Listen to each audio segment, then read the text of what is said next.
നിങ്ങളുടെ ഫേവറേറ്റ് സീരിയലുകൾ ടിവിയിൽ വരുന്നതിന് മുൻപേ സൺ നെക്സ്റ്റ് ആപ്പിൽ കാണാം. ഇനി എല്ലാവർക്കും മുൻപേ കാണൂ. ഇപ്പോൾ തന്നെ സൺ നെക്സ്റ്റ് ആപ്പ് ഡൗൺലോഡ് ചെയ്ത് സബ്സ്ക്രൈബ് ചെയ്യൂ. മോള് വാ.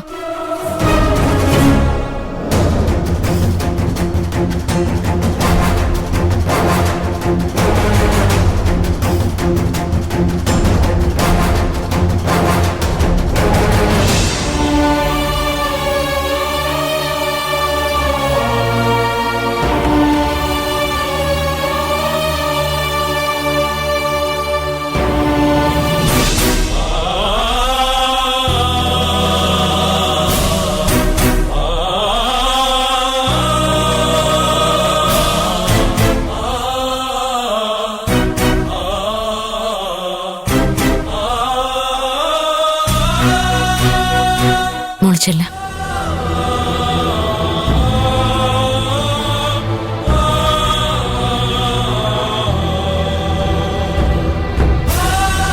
ഇതാ മോളുടെ അച്ഛമ്മ. ഭാനുമതി എന്നാ പേര്.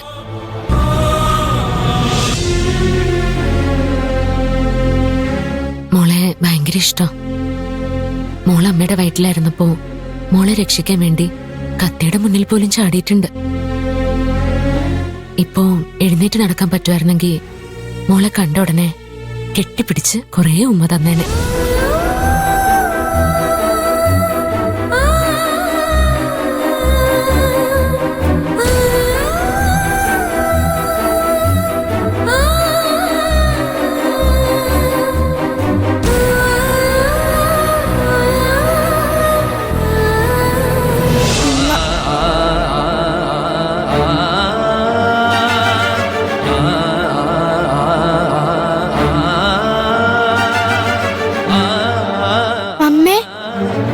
അച്ഛമ്മ കരയുന്നു.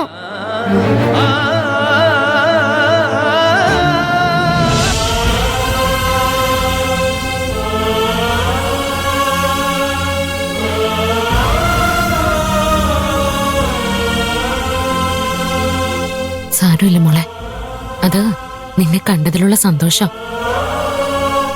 സാരമില്ല കേട്ടോ. അമ്മേ, ആ പ്രസാദം എങ്ങെടുത്തേ.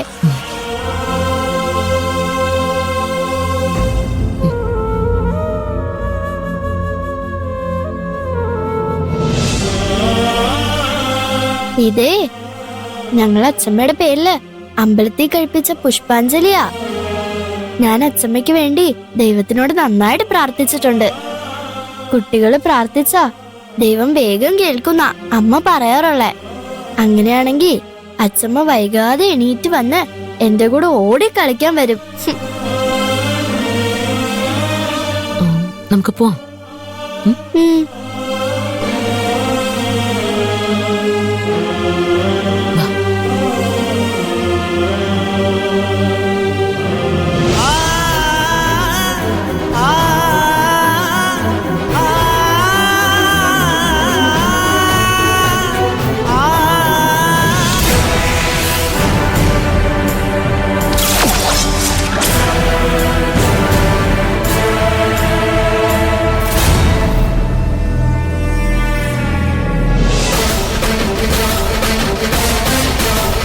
എന്താ?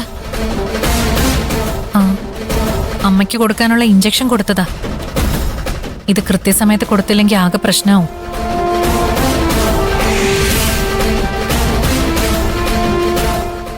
മോള് പുറത്തു നിന്നോ, അമ്മ ഇപ്പൊ വരാം.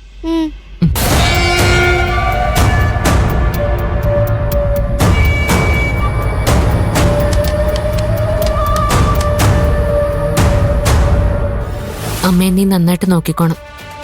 അമ്മയ്ക്ക് എന്തെങ്കിലും സംഭവിച്ചാ അതിന്റെ കണക്ക് ഞാൻ നിന്നോട് തീർക്കും. നീ ഇത്ര ടെൻഷൻ ആവേണ്ട കാര്യമൊന്നുമില്ല. ഇത് ഗിരിയേട്ടന്റെ അമ്മയാ. അദ്ദേഹത്തിന് എന്നെ സ്വന്തം അമ്മയെ വിശ്വസിച്ചേൽപ്പിക്കാൻ വിരോധമില്ലെങ്കിൽ നീ ആരാ അതിനെ ചോദ്യം ചെയ്യേ? ഇപ്പോഴും ഞാൻ ഗിരിയേട്ടന്റെ ഭാര്യ. നീ വെറും ഒരു അബദ്ധവും. തിരിച്ച് വീട്ടിൽ കയറാൻ തയ്യാറാണെന്ന് ഞാൻ ഒരു വാക്ക് ഗിരിയേട്ടനോട് പറഞ്ഞാൽ മതി. നിന്നെ അദ്ദേഹം ഈ വീട്ടിൽ നിന്ന് ചവിട്ടി പുറത്താക്കും. പക്ഷേ ഞാനത് ചെയ്യാത്തതേ ഞാൻ കാരണം ഒരു പെണ്ണിന്റെ കണ്ണീര് ഈ മണ്ണിൽ വീഴരുതെന്ന് കരുതിയ. എന്നുവച്ച് തലേ കയറി നിരങ്ങിയ നിന്നെ ഈ നാട്ടിന്നല്ല ഈ ലോകത്തുനിന്ന് തന്നെ ഞാൻ തുടച്ചു നീക്കും. നോക്കിയും കണ്ട് നടന്നാ നിനക്ക് കൊള്ളാം.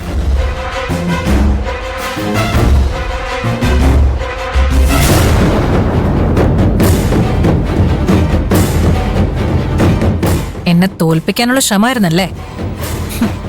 ഇത്ര ഡോസ് കൂടുതൽ തന്നിട്ട് നിങ്ങൾ എങ്ങനെയാ തള്ളെ അനങ്ങിയത്? ആ, പേരക്കുട്ടിയെ കണ്ടതിന്റെ ഉന്മേഷത്തിലായിരിക്കും അല്ലേ? നിങ്ങൾ എന്തൊക്കെ ചെയ്തിട്ടും ഒരു കാര്യവുമില്ല. ഞാൻ കാവൽ നിൽക്കുന്നിടത്തോളം കാലം നിങ്ങളെ ഞാൻ എഴുന്നേക്കാനോ മരിക്കാനോ സമ്മതിക്കില്ല. എന്റെയും ഗിരിയേട്ടന്റെയും കല്യാണം വേഗം നടക്കാൻ പ്രാർത്ഥിച്ചോ. അത് കഴിഞ്ഞാ നിങ്ങളെ കൊണ്ട് എനിക്ക് ഒരു ഉപകാരവും ഉണ്ടാവില്ല. അപ്പൊ ഇഹലോകവാസത്തിൽ നിന്നും ഞാൻ മോചനം തരാം. അതുവരെ ശരീരത്തിന്റെ ഈ കൂട്ടിൽ കിടന്ന് തള്ള കുറച്ച് അനുഭവിക്ക.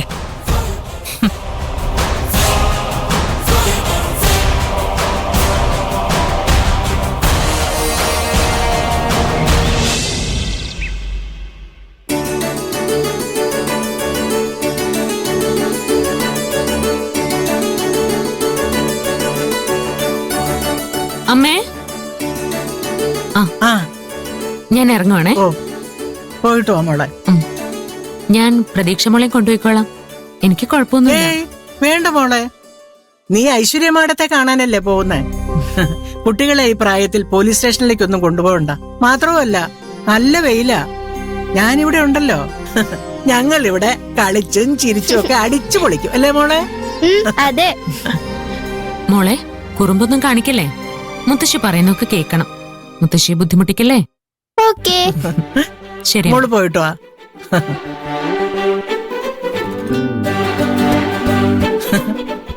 ദേ ഇവിടെ നിന്ന് വരയ്ക്കണേ, ഇതും വരയ്ക്കണേ. മുത്തശ്ശി ഇപ്പൊ വരാട്ടോ.